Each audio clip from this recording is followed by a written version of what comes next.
Sahabat Mr. Channel dimanapun berada. Tanggal 24 Februari tahun 2022 lalu, Rusia sudah memulai invasinya ke Ukraina. Serangan laut, darat, dan udara digencarkan ke negara yang dipimpin Volodymyr Zelensky tersebut. Akibatnya korban luka hingga meninggal dunia terus berjatuhan.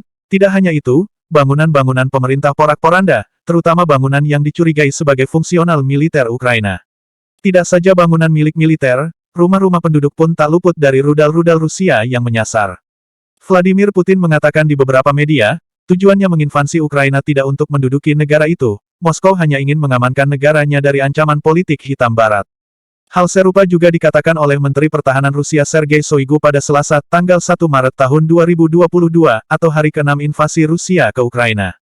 Angkatan bersenjata Rusia akan terus melakukan operasi militer khusus sampai tujuan yang ditetapkan tercapai, kata Shoigu dalam konferensi pers yang disiarkan di televisi pemerintah Rusia, dikutip dari AFP. Shoigu juga mengatakan Moskow bertujuan untuk demilitarisasi dan denazifikasi Ukraina. Selain itu, Moskow ingin melindungi Rusia dari ancaman militer yang diciptakan oleh negara-negara Barat. Putin mengklaim tujuannya adalah untuk melindungi orang-orang yang menjadi sasaran intimidasi dan genosida dan bertujuan untuk demilitarisasi dan denazifikasi Ukraina. Putin pernah mengatakan di sebuah stasiun televisi, Putin menyatakan bahwa Rusia tidak dapat merasa aman, berkembang, dan eksis, karena apa yang disebutnya sebagai ancaman konstan dari Ukraina modern.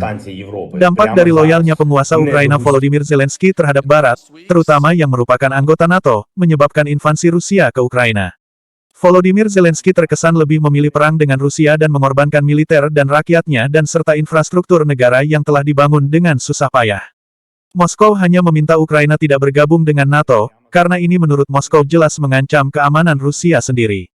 NATO tentu akan membangun pangkalan militernya di Ukraina jika Volodymyr Zelensky bergabung dengan NATO, dan itu tentu tidaklah baik bagi Rusia yang merupakan rival dari NATO. Rusia memutuskan tindakan pencegahan ancaman terhadap negaranya.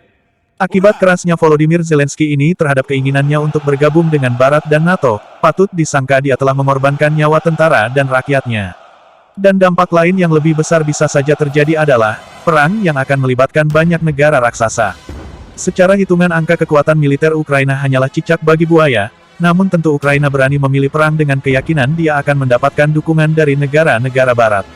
Hal ini sama saja menjadikan negaranya sendiri sebagai medan perang nuklir. Karena jika NATO ikut dalam perang ini dan Rusia juga akan melibatkan sekutu-sekutunya, tak terbayangkan akibatnya. Dapat diduga perang dunia telah dimulai, perang nuklir akan terjadi, dan dunia akan menjadi puing-puing. Peradaban manusia mungkin hanya akan tertinggal secuil, yang juga akan muanah perlahan, karena terkena radiasi nuklir perang dunia. Sahabat Mr. Channel, semoga perang dua tetangga ini segera berakhir dengan damai, amin ya rabbal alamin. Wassalamualaikum.